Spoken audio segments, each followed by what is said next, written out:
It happened to us. There were several things that can be isolated out of our story that simply secure answers to certain questions that people have asked since time immemorial. For example, we had telepathic experiences that absolutely satisfy me that under some conditions one person can not only penetrate another person's thought, but what he did was much more spectacular than that. He penetrated into my memory.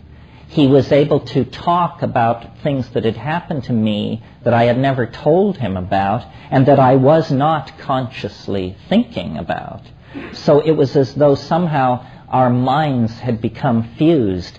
There were numerous other things. Unfortunately, there isn't time to get into all of this, but the point is, and I started out by saying this, rationalism and the investigation of the unusual with a fair and open mind is the working prescription for securing for yourself that the world is stranger than we can suppose, and certainly stranger than science can suppose, certainly stranger than the cultural myths that we are living under dare to suppose.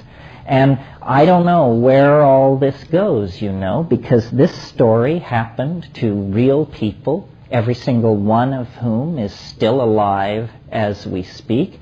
There was no happily ever after, except in the sense that the Logos promised that the point of view, I guess is the way to put it, would spread, would become generalized. And when I recall that in 1971 I was penniless, wanted by Interpol, careerless, and, you know, pretty much the Amazon was the end of the line for me. I spent all my money going into La Chorrera. I did not have a clue. I was at the end of my rope. And now this strange meme, based on psilocybin, elf machines in hyperspace, the collapse of the vectors of history in 2012, the whisperings from the transmundane other, this whole thing that we've released seems to be sustaining itself, basically because of people like you, because somehow we're all part of this story. I really believe that this is about a discovery of some sort so huge that we can't even put a name to it. I mean, Columbus could say, I found land, and Galileo could say, there are mountains on the moon. Is it then for me to say there are elves inside our head, our collective head, and that somehow this is going to have an impact? I'm convinced of it, that it is for a purpose, that the entire ecology of the planet is attempting to communicate ever more exotic messages to us as the culture crisis deepens. And it's too much for one person or one small group of people to try to come to terms with. It has to be laid before the bar of public opinion, and people have to deal with this in the context of their own psychedelic experiences and their own hopes and fears. It seems to me that what's happening is in our minds and outside our minds, if there is an outside our minds, but in the three-dimensional space of culture, we're undergoing an informational revolution of some sort. All data is rising to the surface. 9 million computers a month are being connected into networks worldwide at the very moment that some unknown number of people, because we can't get data on this, are taking psychedelics per month. And clearly, the thing that is unique about us as a species is that we have made much of information. Ants have scripted it down into a few pheromonal signals. Coyote packs have a kind of a pre-language. You can make what you wish of the dolphins and the whales, but no species has ever grabbed on to information the way we have. And I believe that history is a self-limiting process, that we are coming to the end of it, that business as usual has been taken off the menu, and that if you take all these curves, the curve of petroleum extraction, the curve of the spread of epidemic diseases, the curve of the dissolution of the ozone hole, the curve of the rise of global population, if you plot all these curves together, you reach the conclusion that sometime in the second decade of the next century, the contradictions become so excruciating that the entire thing is going to be forced into some kind of phase transition. It may be extinction, it may be a planetary Bosnia, or it could be something positive. But business as usual is off the menu. And the psychedelics connect you up to this looming event, because we are now, having journeyed toward it for at least 10,000 years, we're less than 20 years away from it. So it is imminent in every sense of the word. And to contact it, all you have to do is close your eyes, smoke a bomber, eat a mushroom, sit in yoga for a moment. I mean, it is very, very near. The energy threshold between us and the transcendental object is very, very thin. And that's why things are so peculiar, because the architecture of our collective lives and the architecture of our individual lives have fallen under the domain of a kind of attractor.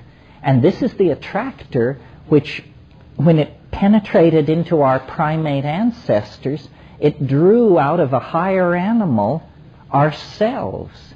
We are literally being sculpted on a scale of 1,000,000 years. An animal species, some kind of advanced monkey, is being turned into the carrier for a projection from the transmundane that leaves us with one foot in the primate world and one foot firmly planted in the angelic world. We are a species in the process of being alchemically transformed by the other. And we can't know what that means for ourselves, for the fate of the planet. It is an absolute mystery. It is the mystery of our own becoming. What happened to your theory about change versus non-change and the cataclysmic events to come? Did that become the time wave continuum?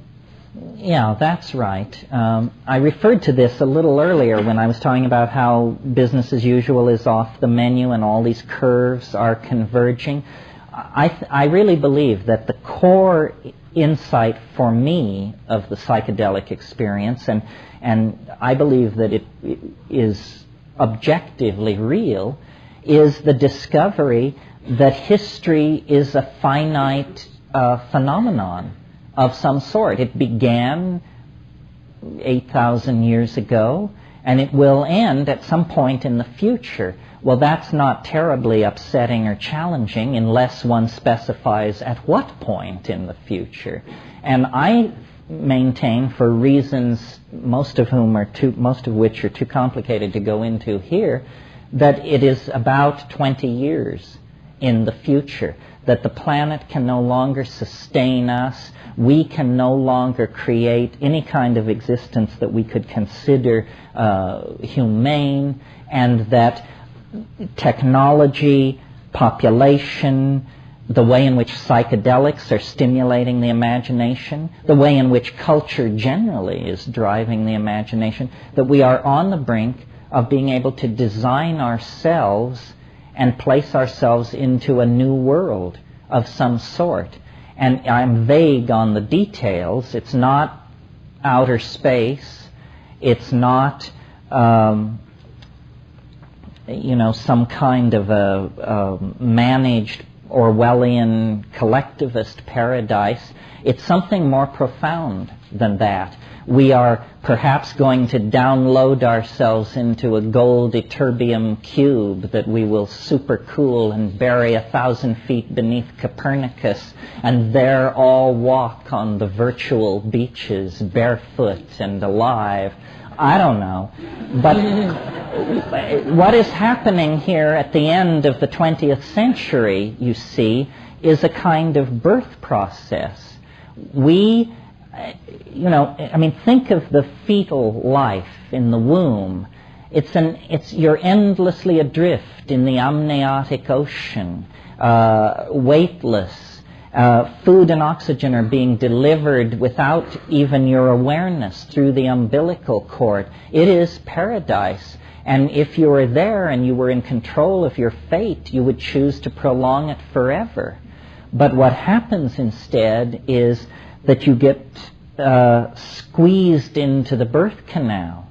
Then the paradise turns into hell, strangulation, pressure. You are literally being squeezed to death.